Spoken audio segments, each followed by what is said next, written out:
Ballerina की कहानी एक ऐसे वक्त से शुरू होती है जब एक मासूम बच्ची अपनी खूबसूरत गुड़िया के साथ खेलती हुई दिखाई देती है और उसी लम्हे उसके वालिद जवीर आते हैं जिसके साथ वो खुशी खुशी रक्स करती है। जवीर की सारी दुनिया सिर्फ उसकी बेटी ईयो थी, क्योंकि उसकी बीवी पहले ही मर चुकी थी और उसका ताल्लुक एक खौफनाक कल से था। जवीर का माजी रोमा रिस्का की एक प्रौसरार तंजीम से जुड़ा था, जिसे उसने उनके सख्त इसूलों की खिलाफ वर्जी के बाद छोड़ दिया था। अब वो उनसे बचकर दूर दराज इलाके में अपनी बेटी के साथ छुपा बैठा था। मगर तंजीम वाले कहाँ पीछा छोड़ते हैं। जिरेर ने जब अपने घर के बाहर मशकूक हरकत देखें तो फौरन इवो को छुपा दिया और खुद दुश्मनों का सामना किया। वो लड़ाई बहुत शदीद होती है जिसमें चांसलर नामी कल्ट मेंबर भी शामिल होता है। जिरेर को मारने के लिए आता है क्योंकि उनके असूलों के मुताबिक बगावत करने वाले को जिंदा नहीं छोड़ा जाता। इसी झड़प में जिरेर जख्मी होकर अपनी बेटी को बचाते हुए घर से दूर एक मुकाम पर मर जाता है, जिस पर यू के लिए रह जाती है। अगले मंजर में वो स्टेशन पर तनहा बैठी होती है जहां वंजुन आता है, जो कि जवीर का पुराना साथी था और उसका खैर ख्वाबी विनेस्टनो से रूमर के मुकाम पे वाक़ई खुफिया तंजीम के पास ले जाता है, जहां डायरेक्टर नामी एक ताकतवर औरत इंचार्ज होती है। वो यू को बताती है कि वो यहाँ महफूज है और उसके वालिद की तरह तरबियत दी जाएगी ताकि वो मजबूत हो।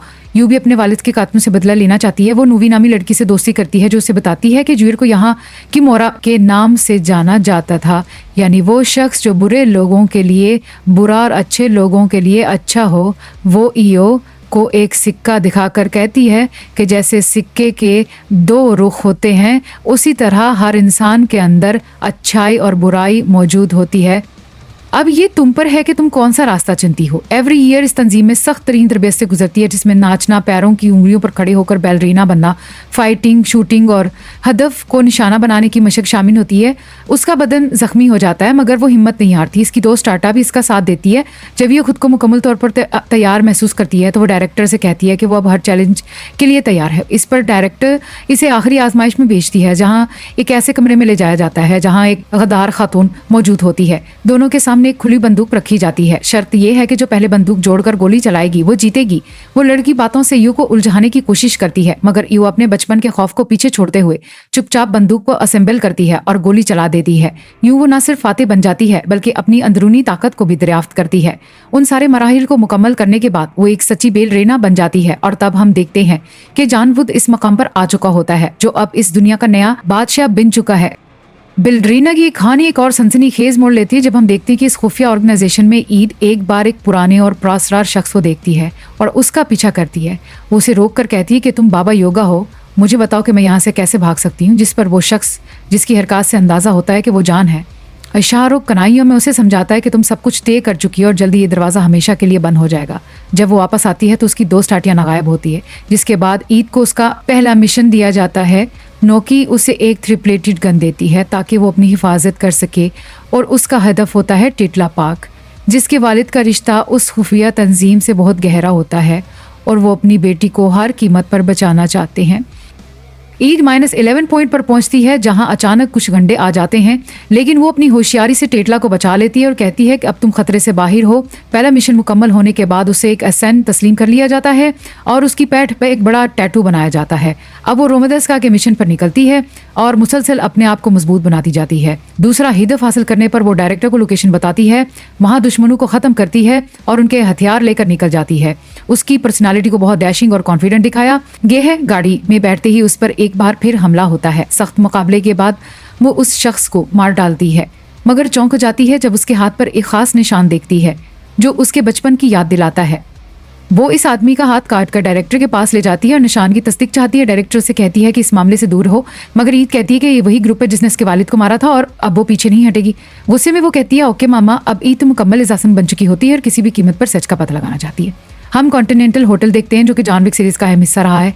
हेडल में वो रिसेप्शन पर सरमन से मिलती है जो उसे देखकर खुश होता है, क्योंकि अगर वो उसे रोमा रस्का ना लेकर जाता तो आज वो इतनी मजबूत ना होती। विंस्टन उसे बताता है कि वो ग्रुप बहुत खतरनाक है, मगर ईद कहती है कि वो अपने रास्ते से पीछे नहीं हटेगी। तब वो उसे एक कॉइन देती है, जिसका मतलब है कि अब वो विंस्टन की मदद की हकदार है।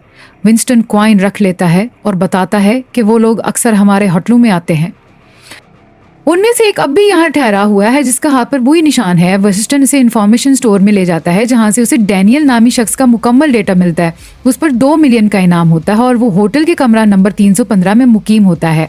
एफ को पता चलता है कि वो अब तक किसी को कॉल ट्रांसफ़र नहीं कर सका और रूम सर्विस से बहुत सी चीज़ें मंगवा चुका है, खासकर आइसक्रीम। विंस्टन कहता है कि उसे मीठा पसंद है। वो हार्ड कॉपी एफ को दे देता है ताकि वो वेरिफिकेशन कर सके। तभी सरमन आकर कहता है कि कॉल पर डायरेक्टर है। एफ की तरफ देखकर मुस्कुराता ही और एफ इस होटल की तरफ रवाना हो जाती ही जहाँ डेनियल मौजूद होता ही। वो कमरा नंबर 34 बुक करवाती ही।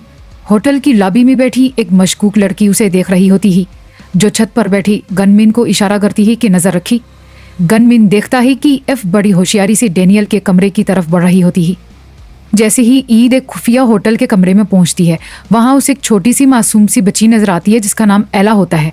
वो डरी सहमी हुई होती है और हिम्मत करके ईद से कहती है कि क्या आप मेरे बाबा को मारने नहीं आई। इसी लम्हे अचानक एक गन की आवाज़ गूंजती है जो डेनियल की तरफ से होती है, जिस पर ईद फौरन उसे बताती है कि वो किसी को मारने नहीं आई, सिर्फ अपने बाप के कातिल को पहचानने आई है, जिसके हाथ पर एक क्रॉस का निशान था।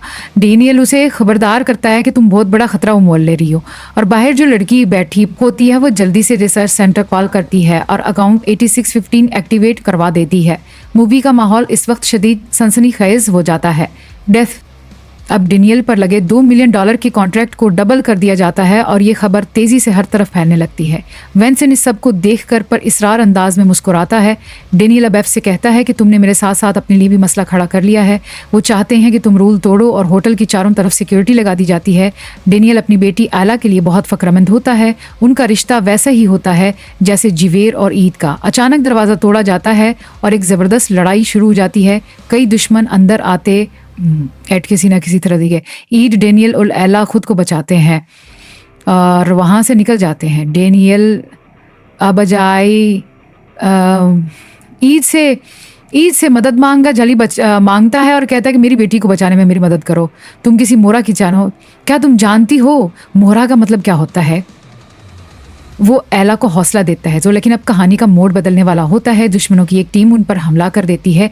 ईद और डेनियल दोनों गिर जाते हैं और एला को अगवा कर लिया जाता है। अब हम देखते हैं कि एक शख्स जो फ़ोन पर है वो एफ़ के बारे में पूछता है और लड़की कहती है कि हमने एफ़ को कॉन्टिनेंटल होटल की सिक्योरिटी के हवाले कर दिया है, क्योंकि अगर इस होटल के रूल्स तोड़े जाएँ तो उनके नताइज सख्त होते हैं। अब वेरिफिकेशन हो रही होती है कि रूल किसने तोड़ा, लेकिन एफ़ किसी न किसी तरह वहाँ से बच निकलती है और कॉन्टिनेंटल होटल का मालिक कहता है कि आप यहाँ से चेकआउट कर लीजिए। अब ईद एक नया रास्ता चुनती है। वो एक ऐसी जगह पर जाती है जहां वो एक और कॉइन देती है और कहती है कि मुझे शिकार पर जाना है। और वो अपने मोबाइल से एक तस्वीर निकालकर हाप को दिखाती है, वही तस्वीर जिसमें काटा हुआ हाथ और क्रॉस का निशान होता है। वो पूछती है कि क्या यहाँ से कुछ खरीदा जा सकता है। अब वो एक खूबसूरत और जदीद कमरे में दाखिल होती है जो गन से भरा होता है। यहाँ हर किस्म की बंदूक मौजूद होती है। वही कमरा होता है जो हम जान वक्त 3 में देख चुके हैं, जहाँ जान वक्त ने अपनी आखिरी लड़ाई से पहले अपनी तैयारी की थी। अब ईद को एक एक करके हथियार दिखाए जाते हैं। पहले उसे 7 हार्बिक गिन दिखाई जाती है, फिर पीटीआई कस्टमाइज गिनाती है, साथ साथ बंदूकों की तस्वीरें, गोलियों की गिनती, टारगेट की रेंज और रफ्तार भी बताई जाती है। जैसा ही अचानक कुछ गंडे वह हमला कर देते हैं और एक ज़बरदस्त लड़ाई शुरू हो जाती है। जिस कमरे में ईद होती है वो बारूद से भरा होता है और वो इन्हीं बारूदी हथियारों का इस्तेमाल करते हुए दुश्मनों को ख़त्म करना शुरू कर देती है।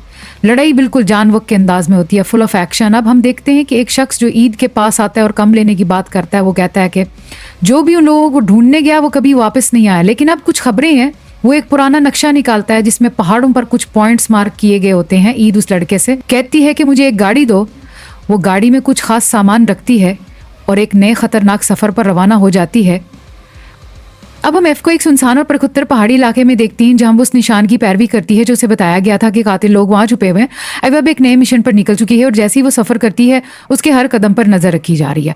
डायरेक्टर को फ़ौरन इत्तला मिल जाती है कि वो किस तरफ जा रही है। वो ईओ को खबरदार करती है कि वो वहाँ ना जाए, मगर ईओ उसकी बात सुनने बगैर फ़ोन बंद कर देती है। वो एक उजाड़ जगह पर पहुँचती है जहाँ वो एक पुराना खिलौना देख कर रंजीदा हो जाती है।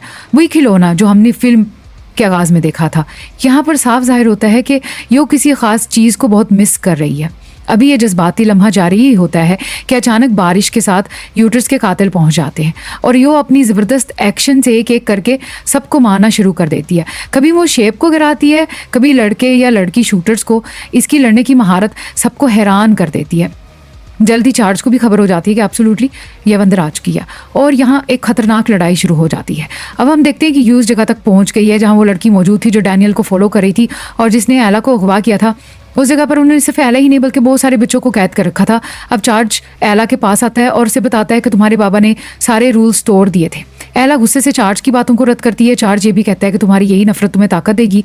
इसी वक्त वही लड़की चार्ज के पास आती है और बताती है कि शोरस के रूम में तो ग्रुप से ताल्लुक रखती है, क्योंकि उसकी बॉडी पर वही निशान मौजूद है जो उनके निशान का सबूत है। अब यू को कैद कर दिया जाता है और चारों तरफ गार्ड्स खड़े कर दिए जाते हैं। यू एक ऐसी जगह में फंस चुकी है जहां से निकलना बहुत ही मुश्किल है, लेकिन वो किसी भी कीमत पर उन बच्चों को आज़ाद करवाना चाहती है और अपने वालिद का बदला लेना चाहती है। यू चार्ज को बताती है कि रस का रंग उससे कोई ताल्लुक नहीं रखता और ना ही उन्हें ये इल्म है कि वो कहाँ आ गई है। लेकिन चार्ज गुस्से में कहता है कि अगर तुम एला के लिए आई हो तो तुम बहुत बड़ी गलती पर हो, क्योंकि वो मेरी नवासी है, वो मेरा सब कुछ है। मेरे बेटे ने उसे दुनिया से छुपा कर रखा था क्योंकि हम अपने कबीले में बाहर के लोगों को बर्दाश्त नहीं करते। यू उसे बताती है कि मैं अपने डैड का बदला लेने आई हूँ क्योंकि तुम्हारे कबीले के लोगों ने उन्हें मारा था। और जब ये सच्चाई सामने आती है कि यू ही चार्ज की नवासी है तो वो हैरान रह जाता है। उधर यू को उसकी बहन लैला के बारे में भी पता चलता है। वही लैला जिसे चार्ज हमेशा जवेर की मौत की कहानी सुनाकर बचपन से साथ रखता आया। लैला को जब सच्चाई का अंदाजा होता है तो वो यू पर हमला कर देती है और दोनों बहनें एक दूसरे के पीछे दौड़ती हैं। यू को अभी तक सच्चाई पूरी तरह मालूम नहीं होती। दोनों के दरमियान बहस शुरू हो जाती है, जहां लैला बताती है कि जवेर सिर्फ तुम्हारे बाबा नहीं थे बल्कि हम दोनों के बाबा थे। दोनों को मारा गया और दोनों की परवरिश अलग अलग माहौल में हुई। तुम्हें पुरसुकून जिंदगी मिली जबकि मुझे सख्त तरबियत। वो बताती है कि उस दिन जब चांसलर ने जवेर को मारा तो वो तुम्हें बचाने की कोशिश कर रहे थे, लेकिन बाद में वो कहती है कि रुबा ने मुझे तरबियत दी जबकि तुम्हें बस अमन दियागा। अब तुम ही सोचो कि कौन सा रास्ता बेहतर था। बच्चों को अगवा करना क्या तरबियत है? अगर तुम डर रही हो तो बैठ जाओ, लेकिन अगर अपने बाबा की बेटी हो तो डट जाओ। यहाँ कहानी शिद्दत इख्तियार कर लेती है। चार्ज जो दोनों बहनों को साथ देखता है वो फौरन हुक्म देता है कि उन दोनों को मार दिया जाए। इतना सफाक शख्स अपनी परवरिश याफ्ता लैला को भी नहीं बख्शता। वो इस घर में बम रखवाकर ब्लास्ट करवाता है जहां इवो और लैला होती हैं। लैला दम तोड़ती हुई यू से आखिरी अल्फाज कहती है कि मैंने तुम्हें बहुत याद किया, कुछ मत कहना, और दम तोड़ देती है। अब इवो का गुस्सा आसमान को छू रहा होता है। उसके बाबा और अब उसकी बहन की मौत का इंतकाम वो एक एक करके चार्ज के भेजे हुए मुंडों को खत्म करती है और आखिर में चार्ज को फोन करके चैलेंज देती है कि अगर मैंने तुम्हें नहीं मारा तो मैं तुम्हें से नहीं। अब हम देखते हैं कि चूल्स एक आखिरी चाल चलता है। वो फौरन फोन उठाकर रोमा ग्रोक को कॉल करता है। वो गुस्से में कहता है कि तुम्हारी मेंबर ने हमारे खिलाफ कार्रवाई की है, चाहे तुमने उसे भेजा हो या ना भेजा हो। अब हमें तुम्हारी मदद चाहिए क्योंकि हमारे दरमियान जो माहिदा था कि हम एक दूसरे के मामलात में दखल अंदाजी नहीं करेंगे वो उसने तोड़ दिया है और इसलिए तुम अब जंग के लिए तैयार हो जाओ। तुम देखना मैं अब क्या करता हूँ। डायरेक्टर ने समझाने की कोशिश करती है कि ईयू ने उनकी पॉलिसी के खिलाफ काम किया है, हम उसके साथ नहीं हैं, मगर चार्ल्स इनकार करता है और जंग की तैयारी शुरू कर देता है। अब कहानी एक जबरदस्त मोड़ लेती है। हम देखते हैं कि डायरेक्टर चार्ल्स के साथ एक खुफिया मुआहदा कर लेती है जिसमें चार्ल्स कहता है कि रात ढलने से पहले ईएफ की सांसें बंद हो जानी चाहिए। नौगी ये सब बातें छुप कर सुन लेती है और चूंकि उसे ईएफ से गहरा लगाव है वो किसी भी हाल में उसे बचाना चाहती है, मगर डायरेक्टर उसे रोकती है और कहती है कि ईवो ने ये रास्ता खुद चुना है। वो सिक्के के दोनों पहलुओं में से एक पहलू पर खड़ी है। अब जो भी हो वो खुद उसकी जिम्मेदार है। अब हम जून वुक को देखते हैं जो एक बहुत ही अहम किरदार है। हमें नहीं पता कि इसे डायरेक्टर ने भेजा है या नहीं, मगर जैसे ही चार्ल्स जून वुक को देखता है वो बहुत खुश हो जाता है। मूवी अब अपने रूज पर पहुंच चुकी है। यहाँ आखिरी जंग होने वाली है। जून वुक और ईवो को नीचे गिरा देता है और कहता है कि यहाँ से चली जाओ, मगर इस तो करती है। वो कहती है प्लीज मुझे इसे मारने दो। जून वुक को शायद तरस आ जाता है या फिर वो उसे एक मौका देना चाहता है। वो कहता है तुम्हारे पास 30 मिनट हैं, अगर तुमने इस वक्त में उसे मार लिया तो ठीक, वरना फिर तुम्हें कोई मेहनत नहीं मिलेगी। अब लड़ाई का सबसे बड़ा मरहला शुरू होता है। वो एक ऐसी जगह पर पहुंचती है जहां मिसाइल्स मौजूद हैं और वो उनका इस्तेमाल शानदार अंदाज में करती है, दुश्मनों को उड़ाती है। और जैसे ही चार्ल्स को खबर मिलती है कि बहुत सारे गार्ड्स मारे जा चुके हैं, वो कहता है कि ईवो को रोको, मगर ये वहां धमाका करके सबको खत्म कर देती है। अबू चार्ल्स की टीम उसे कहती है कि ये जगह खाली कर दो, यही तुम्हारे लिए बेहतर है, मगर वो अपनी जिद्दी और उना के हाथों मजबूर होकर पीछे हटने से इनकार कर देता है। ईवो अब शदीद गुस्से में है। इसकी माँ, बहन और बाप सब चार्ल्स के हाथों मारे जा चुके हैं। वो किसी भी कीमत पर बदला लेना चाहती है और वो भी 29 मिनटों के अंदर जो इसे दिए गए थे। चार्ल्स को गाड़ी में बिठाया जाता है और अब अय्यो का सामना एक बड़े हथियारों वाले दुश्मन से होता है जो इस पर आग के गोले बरसाता है, मगर अय्यो पूरी हिम्मत से लड़ती है। अब हम देखते हैं कि मैदान में जून वक्त दोबारा आता है और वो अय्यो की मदद करता है, इसे सहारा देता है ताकि वो अपना मिशन पूरा कर सके। मूवी अब अपने आखिरी लम्हों में है। एक ही टारगेट बाकी है और वो है चार्ल्स, जिसे यू को मारना है। अब एक जबरदस्त सीन सामने आता है। यू और चार्ल्स आमने सामने होते हैं। चार्ल्स की गाड़ी में एला भी बैठी होती है, वही बच्ची जिसे अगवा किया गया था और जिसके जरिए वो अपने कबीले का मकसद पूरा करना चाहता था। जैसे ही यू अपनी गन उठाती है, अचानक जून वुक फायर करता है और ऐसा लगता है जैसे यू ने चार्ल्स को मारा हो, लेकिन हकीकत में वो जून वुक का निशाना होता है जो कभी खता नहीं जाता। इस तरह एला बच जाती है और अब हम देखते हैं कि डायरेक्टर यू के साथ क्या सलूक करती है और हमारा अंदाजा बिल्कुल दुरुस्त निकलता है। जून वक को भेजने वाला कोई और नहीं बल्कि डायरेक्टर खुद थी। अब हम देखते हैं कि जानवक डायरेक्टर को फोन करता है और कहता है कि काम मुकम्मल हो गया है, जिस पर डायरेक्टर कुछ देर खामोशी से गौर करती है और फिर कहती है ठीक है। और उसके साथ ही एक नया सुकून महसूस होता है क्योंकि एला को आखिरकार बचा लिया जाता है और एक ही आंखों में खुशी और सुकून की झलक नजर आती है जब वो उसे सलामत देखती है। अदर डेनियल अस्पताल में जेर इलाज होता है और जब इसकी बेटी उसे मिलने आती है तो वो उसके चेहरे पर वही बाप वाली बेपनाह मोहब्बत दिखाई देती है जिसे कभी अल्फाज में बयान नहीं किया जा सकता। वो दोनों एक दूसरे को देखकर जज्बात से भर जाते हैं। फिर हम देखते हैं कि मूवी के आखिरी मनाजिर में विंसन और ए की मुलाकात होती है, जहां वो उसे खबरदार करता है कि अगरचे सांप मर चुका है मगर इसके जहर का असर अभी खत्म नहीं हुआ और ये दुनिया अब भी तुम्हें जीने नहीं देगी। लेकिन अब ए वो पुरानी लड़की नहीं रही, अब वो एक ऐसी वेलरेना बन चुकी है जिसने अपनी जिंदगी के सब जख्मों को ताकत में बदल दिया। हर हरकत में तरबियत, गुस्सा और अज़्म की झलक होती है। वो अब जिंदगी में किसी भी इम्तिहान से नहीं घबराती और आखिरकार मूवी एक जबरदस्त मोड़ पर इख्तिताम पजीर होती है, जहां हम देखते हैं कि बेलरेना के लिए एक नया हदफ सामने आ चुका है और अब कहानी एक और इंतकाम की राह पर चलने को तैयार है। Thank you for joining me on this journey. If you enjoyed the explanation, please like, subscribe, and share to support the channel. See you in the next movie.